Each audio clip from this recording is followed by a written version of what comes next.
Foundations. You've given a banner to those who fear you, that it may be displayed because of truth, that your beloved may be delivered, saved with your right hand and hear me. This banner is a place of safety and security for God's beloved. Foundations. Understanding the Jewish foundations of our Christian faith. With Robbo Robinson and Mandy Warby.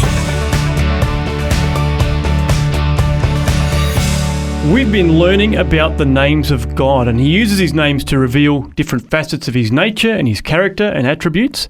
And in this program, we're going to be learning at another one of the names, and that is Yahweh Nissi. Last time we learned Yahweh Rapha, and that he is God our healer, and every name that he has reveals some additional element to his personal nature and character. And of course, Yahweh is, or Yahovah is his personal name, revealing to us that he is very, very personal. And I was just thinking about how if it's Yahweh Nissi or Yahweh Rapha, he's a personal healer. This one is about he's God our banner. So he's personally a banner for us.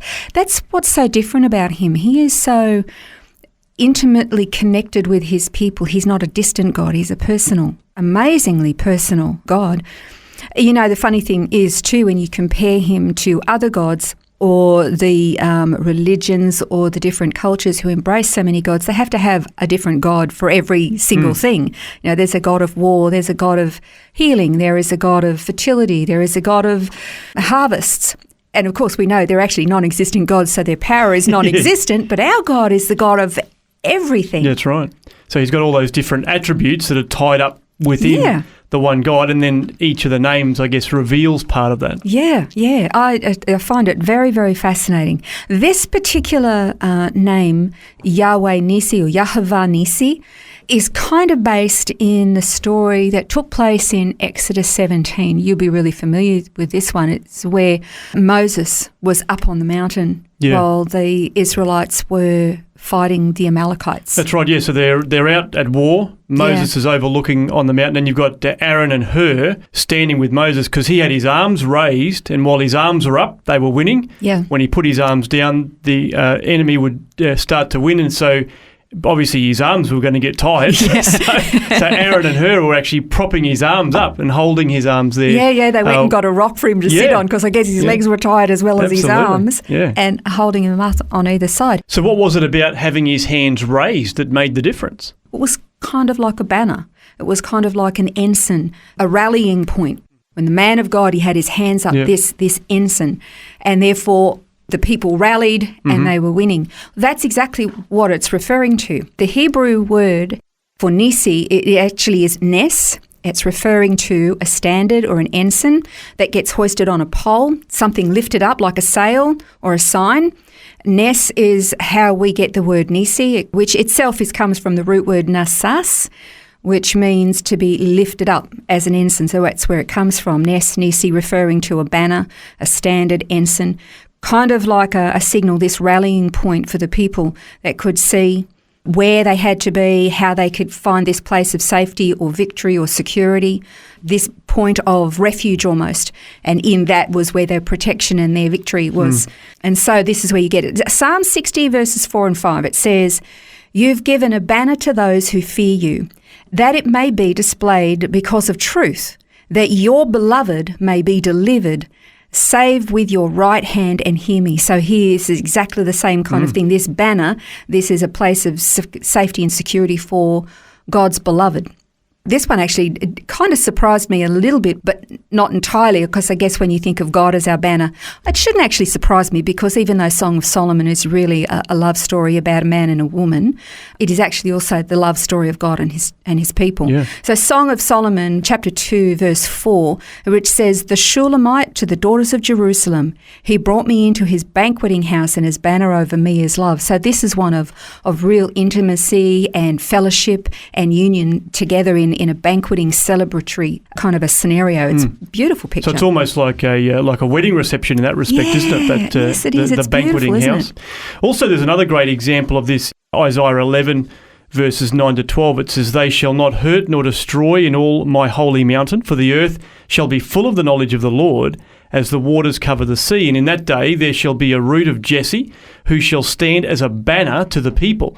For the Gentiles shall seek him, and his resting place shall be glorious. It shall come to pass in that day that the Lord shall set his hand again the second time to recover the remnant of his people who are left from Assyria and Egypt, from Pathros and Cush, from Elam and Shinar, from Hamath, and the islands of the sea. He will set up a banner for the nations and will assemble the outcasts of Israel and gather together the dispersed of Judah from the four corners of the earth. Do you know, when I hear or read that scripture, what I really like about that is all those particular nations that you mentioned, according to their ancient names, they're all referring to the nations throughout the Middle East today. And then, of course, it progresses from there, from not just the Middle East, but to all the four corners of the earth. Yeah. And this is talking about God bringing this rallying point, being a banner to bring his people all together with an ensign, a sign, to get them into this place of security. He's going to protect them. But there's a particular line in that particular verse that I love. It says that, and it'll come to pass, or it shall come to pass in that day, where the Lord shall set his hand again the second time to recover the remnant of his people who are left, and then names where they're left from. When it says the second time, that's important because it's talking about regathering the people. The first time they were dispersed was during, the Jewish people, was during the Babylonian dispersion when they went into captivity. And then they all came back from Babylon. But this is talking about the second time, after the temple was destroyed in Jerusalem in the year 70 AD by Titus Vespasian. The Jewish people were dispersed a second time, but not to Babylon, to the whole earth. And 2,000 years later, we have seen God being this banner to his people, this giving them this sign, bringing them back into the land this second time, where they're protected, where they're secure, where they're blossoming. And he is covering them despite the fact that they're surrounded by all the nations who are keep saying, we're going to destroy you, destroy you, destroy you, and yet God is this banner of protection. That's right. This refuge, this sanctuary, really. Yeah. The detail of these prophecies that we read, and we kind of go, oh yeah, he brought him back again a second time. We kind of brush over it and think, well, we don't know what it means, so we'll just pretend it's not there. But it's remarkable. Yeah, it is. And just to think that they're coming out of those nations like Ethiopia and Egypt and Syria and those sorts of nations, as you say, surrounding Israel today. Yeah. It's quite amazing. It is amazing. And, you know, it doesn't stop there, because that verse is also talking about the root of Jesse.